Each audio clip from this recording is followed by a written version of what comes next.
Hello everyone and welcome back to the channel. So today we've got a Zion Williamson build, so make sure he's a power forward, and we'll move on to the body settings. So Zion's listed at 6'6" on basketballreference.com, so that's the height we'll be going with. In terms of the weight, we know Zion's had his issues with his weight, but he looks like he's come back to the NBA really slim and really lean for his body type.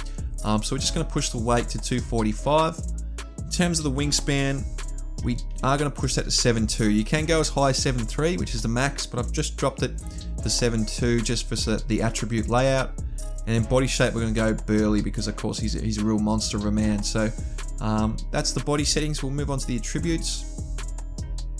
Now, Zion is definitely an interior scorer. He's not very good from three-point range. He actually rarely takes any three-point shots. He only averages 0.6 attempts per game from the arc.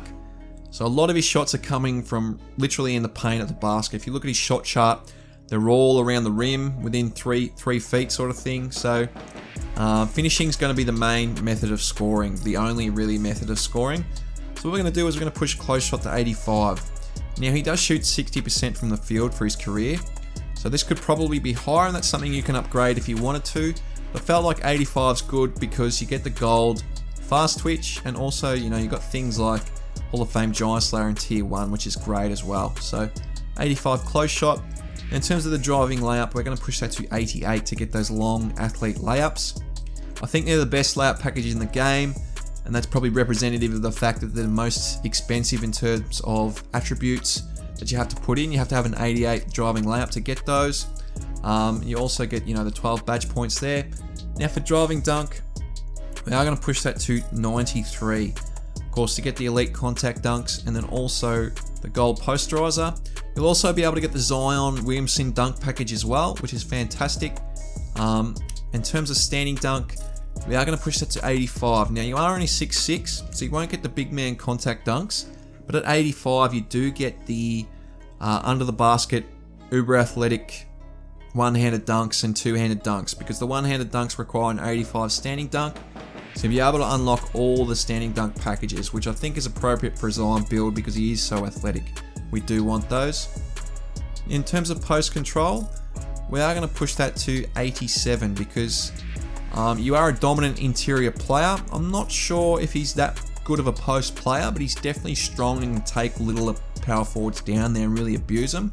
So I felt like the Hall of Fame level of post moves was appropriate for Zion. So that'll be all for finishing. Now, we won't upgrade shooting except for free throw. We are going to push that to a 70. He shoots about 68% from the line, so I think 70 is about realistic. Now, in terms of playmaking, he's not much of a playmaker per se, but I do want the attributes to get some badges that represent Zion. So we're going to push pass accuracy to 76, just to get that gold break starter really. You also have the silver passing badges, you know, silver dimer and needle threader and things. In terms of ball handle, we are going to push that to 87. So I'm not sure if he's that good of a ball handler, but we wanted 87 to get clamp breaker gold. And also quick first steps there gold, because he's so good off the bounce and he's so hard to stay in front of. He just really bullies his way through opposing defenders. In terms of speed with ball, we're going to push that to 83. Just because at 86, you don't really get anything for having it 86. So I've just dropped it just to maximize the attribute points available, because if you do go any lower than 83, you do lose a badge point. So make sure that's 83. In terms of defense, he's not the greatest defender, I would say. He doesn't average, you know, he only averages 0.9 steals a game and 0.6 blocks, so he's not getting heaps of stats on defense. I'd say he's an average defender at the moment. He's definitely got the ability to be better, so we're going to put interior defense to 73 and perimeter defense to 80. Which is great. It's a great rating. You know, 80 lateral quickness pretty much is not too bad. In terms of steal, we are going to push that to 78 to get the silver interceptor, and then push it a bit more to 81 because I found that was the cheapest attribute to upgrade to get an extra badge point. So make sure steal's 81. In terms of block, we are going to push that to 75 to get that gold chase down artist. So he does get some chase down blocks here and there in his highlights, so we definitely want that gold. I feel like gold's really great. You really feel like you can chase down opponents and get that massive speed boost to get the block. Now, in terms of offensive rebounds, I did look at his rebounding figures. He averages 7 a game, but also averages 2.7 offensive rebounds a game. So 38% or 2/5 of his rebounds are offensive rebounds, which is quite remarkable, particularly for a player that's 6'6". So we're going to push offensive rebound to 94. So at 93, you get the badge point and the gold rebound chaser. But at 94, you get that Hall of Fame box out beast, which I think is a fantastic badge, particularly to have in Tier 1. In terms of defensive rebound, we are going to push that to 87 just to get the extra badge point. That's still a great defensive rebounding rating. In terms of physicals, he's not the quickest player out there on the court. He's not like De'Aaron Fox or other players that are really fast, but once he gets downhill, he can be really quick. But in terms of other power forwards, you will probably be quicker or be one of the quicker power forwards out there. Particularly if you play a lot of rec and pro-am, you'll be coming up against power forwards and you'll be able to outrun them, I'd say. Unless they're a shorter power forward like you, you should have higher speed than they do, or at least level. Now for strength, he's a strong man, so we're going to make sure that is 89 to get that gold bully. Now I'm not sure how many people will be using gold bully, but it's there if you want it. And I think it might be a good badge. I've seen some tests. It does give you really good animations. And I think that's just appropriate for Zion because he is such a bully out there on the court. In terms of vert, we do need 82 vert for the contact dunks and stamina. The rest is going on stamina for 91 stamina. And that's the build. So in total, we have the 28 finishing, 0 shooting, 22 playmaking, and 26 defensive badges for a total of 76 badges overall on this absolute paint monster. Can take people off the bounce really easily, particularly other power forwards with low perimeter defense possibly.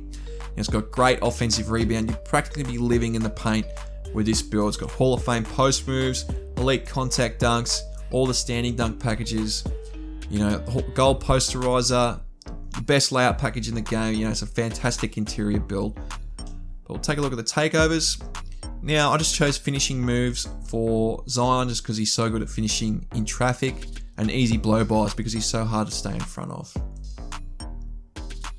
As you can see, you've made shades of Alvin Hayes, Zion Williamson, and Julius Randle. So, Zion's there as a likeness, and you've made a glass cleaning slasher, and we'll take a look at the badges. Now, for finishing for Zion, there's a lot of things here, so we'll try to be a bit more efficient, and you can pick and choose which ones you want. So, he's very acrobatic. He can do a lot of, those Euro steps things, although he does decide he just wants to charge through every now and again. Back down punisher for those post moves is great. Rise up could definitely be a good badge to have for those standing dunks. Giant Slayer, of course, because you are only 6'6", and you can get that Hall of Fame, which is really great in tier 1. So, that will come into play a lot.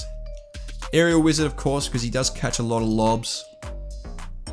Fast twitch also because his jump is so quick as well. But I think people underestimate that. He's so fast off his feet. And of course we go down to tier 3. We can core something like Bully, put on Limitless Takeoff Gold, put on Posterizer Gold, and you've still got 3 badges left here. So there's some things you can upgrade. You can put Fearless Finisher on, and if you don't want to be a post player, you can take these off, upgrade elsewhere. Maybe you want to put on Giant Slayer. If you don't do much of the hop steps, you might want to take that off, upgrade Rise Up, maybe put on Aerial Wizard if you're going to catch some lobs. There's definitely a lot you can do with this layout and badge points. Now you don't have any in shooting, but if you do get the +4, if you make the build, I do recommend thinking about putting it on 1 in shooting to get slippery off ball bronze. It's just a really great badge to have. Frees you up running around the court on offense. Now for playmaking, he's not much of a passer, as I said, but break starters there gold. It's a great badge to have as a rebounding player. Now Dimer could be one to put on just because he's not much of a playmaker, like I said, but you are going to be getting a lot of offensive rebounds or playing in the post possibly with this build. And I don't see the point of putting on post playmaker when you just put on Dimer and it affects all passes. So that's my thinking there. Now in terms of tier 2, quick first step could be that's probably a great badge to put on because he's so fast off the bounce. And then the last one, you may just want to put on Vice Grip just for the 10 badges. And then down here, we can core Clamp Breaker, put on Handles for Dave Silver. And it's up to you. You've got the 87 ball handle, so you should be able to get a lot of dribble animations. Killer combos could be something you want. For me, I'll play as a big man, so I'm not particularly great at dribbling, so you know, unpluckable might be something that I feel more comfortable with, so I don't get stripped. But of course, if you're a much better dribbler, you know, killer combos is there. You can tinker around with things to get unpluckable if you're going to think you're going to be more of a dribbler and slasher that way. Now for defense, you know, we get the Box Out Beast Hall of Fame. I might just chuck that on for now. Rebound Chasers in tier 1, which is awesome. You can get that gold. You know, pogo sticks there. Chase Down Artist Bronze could be great as well, because he does get a lot of chase down blocks. You know, he got some highlights doing that. And then down in tier 3, you know, you can equip Silver Interceptor as your core, put Glove on Bronze, put Clamps on Bronze, and still have 6 left to upgrade things like, you know, you may want to put Pogo Stick on. That's probably a great one to have. Brick Walls there, gold. Off-ball Pest, just to help grab players and slow them down. That could be a really great, you know, all-around type of defender at power forward. All in all, that's the build. I hope you've enjoyed the video, and I hope you have a really great day.